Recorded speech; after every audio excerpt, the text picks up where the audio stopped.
Ես ուզում եմ ասել հետևյալը, որ ուզում եմ մեր ժողովրդի ուշադրությունը սևեռել մի հանգամանքի վրա, որ Կիրակի օրերին, միակ Կիրակի օրա, չէ՞, Նիկոլ Փաշինյանը եւ նրա թիմը, որ հավատացյալներ էին դարձել, ոչ մի տեղ չեն գնում, ոչ մի պատարագի չեն մասնակցում, այսինքն նրանք հասկացել են, որ այլևս ջախջախված, պարտված են եկեղեցու դեմ իրենց իրականացրած արշավի գործում։ Այս մեկ, սա մի արձանագրում։ Մյուս բանը, որ ցանկանում եմ նորից ասել, դա այն է, որ մենք հունիսի 8-ին որպես պետություն պետք է ներողություն խնդրենք հայ առաքելական Սուրբ եկեղեցուց։ Որպես իրավաբան, որպես իրավունքի մասնագետ պետք է ասեմ, որ խղճի դավանանքի ազատության իմաստով պետությունը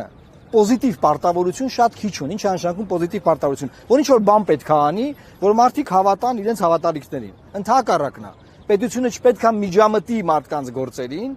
նրանց խղճի դավանանքի ազատությանը եւ թողնի, որ մարդիկ հանգիստ իրենց դավանանքը դավանեն, աղոթեն, չգիտեմ, մասնակցեն պատարակներին։ Այսինքն Հայաստանի Հանրապետությունը իդեմս մեր գործադիր իշխանության ղեկավարի Նիկոլ Փաշինյանի ոտնահարել է մարդկանց խղճի եւ դավանանքի ազատությունը եւ դրանով ողջույն ժողովուրդ, ողջույն։ Եվ դրանով իսկ